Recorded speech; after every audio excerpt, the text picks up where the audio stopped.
So let me click that over. Friendly reminder, right? You guys can see my friendly reminder. And just so you know, you are going to hear this on every group call. Every time I'm going to start with this.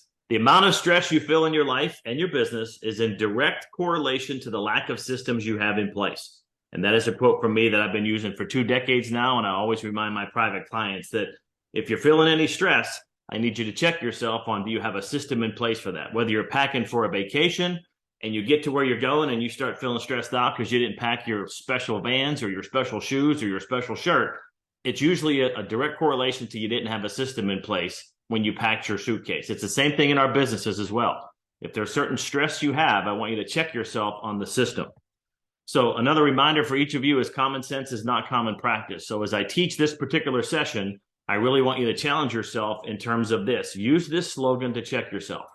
So I'll say something here in the training in the first few minutes of this call, and you'll say, oh, that's common sense.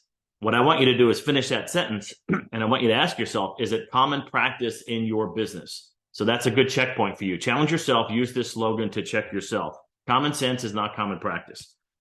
Friendly reminder number 2, I want you to take what I'm talking about. I want you to model it, tweak it a little bit, take your Phillips screwdriver, just tweak it a little bit and make it work in your business based on these 3 things. What's your culture? What's your market? Who are you serving?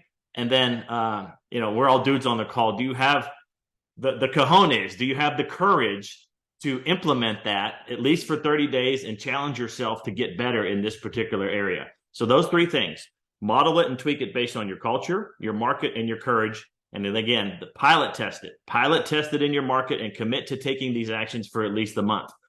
Statistics say that it takes at least 21 days to form a new habit. So I'm going to extend that by a few days and say, you got to do this for at least the next month, and then you can reevaluate. And how are you going to know? How are you going to know if you're making a difference? How are you going to know if it's working? You're going to measure the results. So you're going to go back every day and you're going to be checking these things and making sure they're in place. If they're not, you're going to implement them, and then you're going to look at it every day, every week, and at the end of the month, you're going to look in the rearview mirror to see how that worked out for you.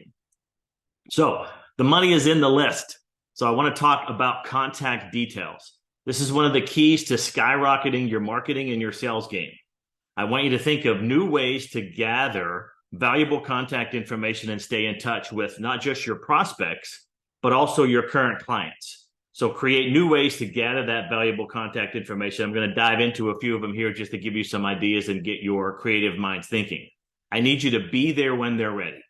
I want you to remind them that you're here for them to serve them in your detailing business, and then they will send you business. Now catch this, the last part of this.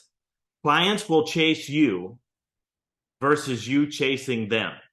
And I know like in Dylan's business, just yesterday, I'm going to share the text with you in a little bit, where basically Dylan had no interaction with this prospect whatsoever.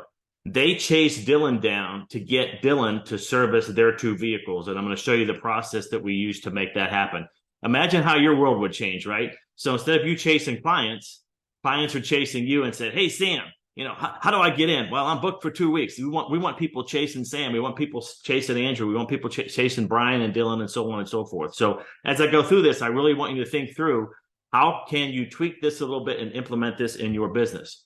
So here's the details. And just so you guys know, here's how I teach, right? I'll be 30,000 foot in the plane. I'll be talking strategy at 30,000 feet. And then I'll immediately bring out the landing gear. So right now I'm going to bring out the landing gear. I'm going to get really technical and really hands-on about how to implement and check yourself around this particular component. So one of the big things we use at Affluent Auto Spa is we do consultations. And what we want the person to do who's interested in is we want to get their contact information sooner than later. I'm going to show you 2 ways we do that. The first way is this. It's through the website. So when they come to the site, you can see there's the big, I call them BABs, by the way. That's a big ass button if you're wondering what that means. So I got a big ass button there that says reserve your spot, right? Also, if they're on mobile, you can see on the right-hand side, they've got the same button, reserve your spot. Now, once they hit that button, here's what we do.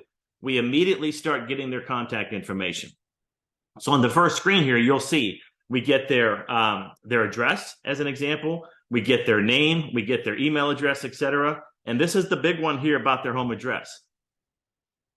I would encourage you to at least pull that address up in Zillow and just take a look. Now, remember, I'm talking about marketing here. I'm not judging people's income. I'm not judging anybody here. All I'm simply suggesting is the more you know about your client, before you interact with them, the stronger the sales conversation is going to be when you start talking about a particular service or a product that you're going to deliver for them. So in this case, after they fill out this particular home address, it comes obviously into our system, and we pull up the Zillow information on that particular home.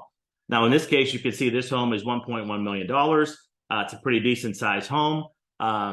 This just for the record, this was the teenage paradise for Dylan and Kevin, our oldest son. So this is where they grew up. We had a basketball court in the back, and we had a pool and a hot tub and a fire pit. Why do I tell you that?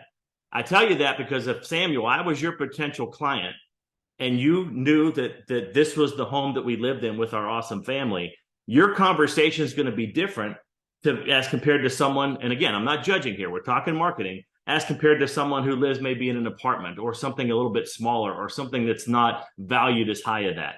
So I'm going to tell you how you kind of break this down to really structure your conversation with that particular client based on a few key factors. Address would be one of them. The next step here is we really dive into this. What are you thinking you want to have done? Now, catch that language. Now, whether you're on the phone, whether you're in a text conversation, or in this case, whether they're filling out the website form, I want to kind of know what they're thinking they want. See, a lot of people think they want to do certain things, but what they really need is something different. Would you guys agree with that? Shake your head so I can hear you. There you go. So what are you thinking? What are they thinking they want to have done? And then the second part I'm going to break down is tracking how they heard about us. How did they find us at Affluent Auto Spa? So let's dive into both of those. First question here is this. What are you thinking about having done to your vehicle? We break it down into, if you're a fast food buff, like I love fast food, by the way, just so you guys know. Like when you go to get the drink, there's a small, a medium, and a large. And in most places, it's like the super duper large, right? It's like the triple X version. It's like a 55-gallon drum of Coke that, who needs that these days, right? But here's why we're asking this question. I want to know where their head's at about what they're thinking about they want done with their vehicle. As an example, if they want a basic interior exterior, in my mind, my head's going about $250. Okay. Now, if they say I want an intermediate interior exterior with a polished wax, my mind, my conversation, my sales conversation, my discussion with them about consulting about what might be the best program for their vehicle, now I'm in the category of about, maybe $350 to $600, somewhere in that category.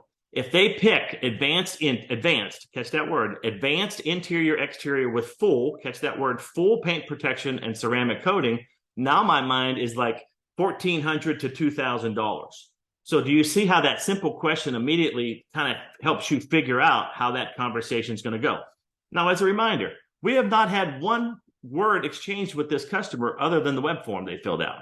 So we're already gathering this intelligence so we know how we can handle that conversation once we either get them in the phone or we show up for the live consultation, or like in Andrew's case, if they bring the vehicle into the shop and they want the consultation and the assessment done then, you already kind of know where the customer sits. Next thing, let's talk about this. How did you hear about us? This is so important. I'm going to show you the statistics here in a minute, but we always want to ask. Now, even if they're not a client yet, it's okay. We want to know how they found us. So in this case, this is the drop down that we have here. Notice a few things here. Landing gear, right? Landing gear. Everything is sort of in alphabetical order.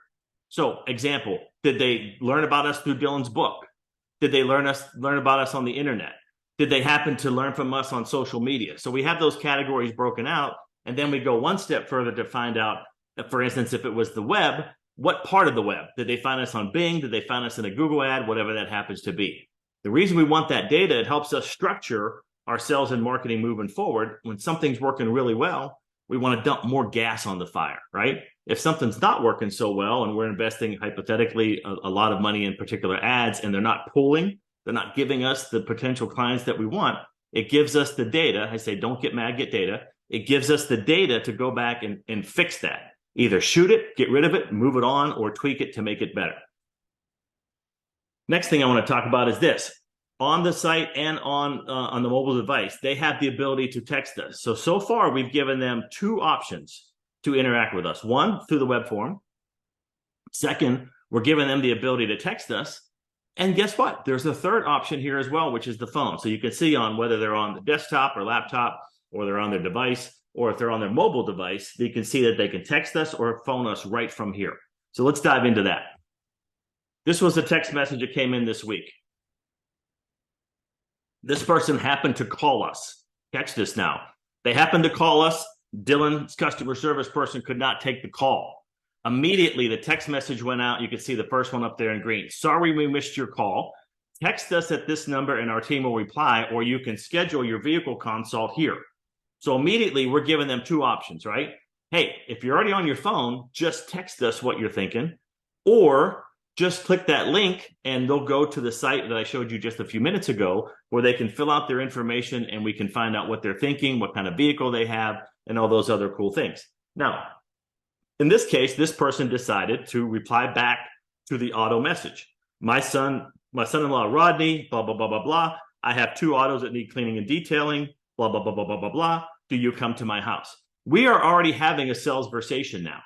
Now, remember, we haven't actually spoken to this person yet. We're using technology with great follow-up to make sure that we're having a sales conversation with them to continue them down the sales path. So here we go in green. Yes, we are fully mobile. What are you looking to have done? Now, at this point, again, not judging, but look at these 2 vehicles. We got a relatively new Jeep Wrangler, and we got a 2019 Lexus, the big submarine, right? So these are nice vehicles. So we already kind of know what they're thinking based on the vehicles that they have. And then right here, Dylan gives the recommendation. I would do our treatment plan number 1. That's a full exterior along with the interior, includes wash, clay bar treatment, and a 12-month seal along with the interior. Now, the text message goes on, and this basically was booked, and Dylan now has that job completed, or not completed, but on the schedule. So we want to make sure that we're capturing the information. Like, for instance, if this person would have stopped right here at step 2, my son-in-law, Rodney, recommended you, and for some reason they didn't reply back, what do we already have in the system, ladies and gentlemen? We have their mobile number because they texted us. So in a few days, Dylan gets a little reminder, follow up with, in this case, Marjorie. Hey, Marjorie, I know life gets in the way, just checking in. Would you like me to come out and do that consultation? So we already have them in the system. We already have them in our contact database. So now we can take them down the path any way that we want to. Very good. Making sense? Shake your head so I can hear you. All right, good deal. Let's continue on. This is the lead generation. So this is just a quick pie chart that shows you kind of in a fluid auto spa where the business is coming from. So referrals, right? 20%. Saw the Mercedes van, 22%. So think about that. Almost half of our business is coming from 2 sources that actually, other than the payment on the Mercedes Sprinter van, there's no marketing investment whatsoever here whatsoever. There's no marketing dollars being spent. We're actually getting referrals and the Mercedes van, which is one of the key reasons why Dylan decided to go with the Mercedes Sprinter van that's wrapped, because we see, in this case, 22% of our customers come because of that particular van. Another idea for you is anytime that you're interacting with a prospect is you want to give them, again, a reason to get on your list. So this is one thing that we use for Dylan's book. It's called, this is just a 5x7 card that he hands out. And Sam, I know we're working on something like this for you as well. But basically it's this. We're giving the potential prospect a reason to give us their contact information. In this case, we give them 2 choices. So they can scan that QR code. They go right to the site. They put their information in there. We get them in the system. Now, once we get them in the system, we can do anything we want with them. We can follow up. We can send them nice things, whatever that happens to be. On the right-hand side, which is the back of the card, where if they want to fill it out with a pen, which don't discount that, you've got to give people a few options. In this case, they could do the QR code, and if they're techie, they're going to do it on their phone. Or if they're maybe old school, right, they may want to fill it out in this particular case on the back of the card. But at the end of the day, guess what you got? You got their information, so then you can follow up with them. And again, the takeaway of this slide is this: gives the highly qualified prospects a reason to share their contact info with you so you can stay in touch with them. Now, here's the next thing. Marketing. Should it be a business card or should it be a book? I don't think there's a wrong way here. For instance, we market 100 different ways, just to give you an idea. But here's what I want to point out. I want to point out this distinction right here. If, for instance, you had met someone, let's say they were driving a nicer vehicle. Let's leave it at that. And you approach them, and I'll use Sam as an example. Hey, Sam, I'm Davey Tyberski with Affluent Auto Spa. Hey, I'd like to give you my business card. Feels a little icky. I don't know about that, right? Hey, Sam. Hey, this is a nice vehicle you got here. Hey, can I sign my book for you real quick? I just want to give you a copy of my book. Open up the book, Sam, boom, give them the book. Now, I don't need to ask you the question, but what feels better? Something they're going to be educated on, giving them a book versus handing them a business card. Now, again, we do both. Just letting you know, we do both. And we also have, you see on the right-hand side of the screen, we also have poker chips. Why do we like poker chips? They're hard, they stay around, and you can put them in their pocket. Sometimes they put them in their center console. So that thing sticks around in the car, right? It's a poker chip. They don't want to throw that away. So that's just another marketing idea for you there. And again, in Dylan's case, Car Detailing San Antonio, that gets about 1,300 searches a month. And that's something we're doing on the back end with organic SEO, and we'll cover that in some other training. So you, a published author, here's what you want to be able to say, right?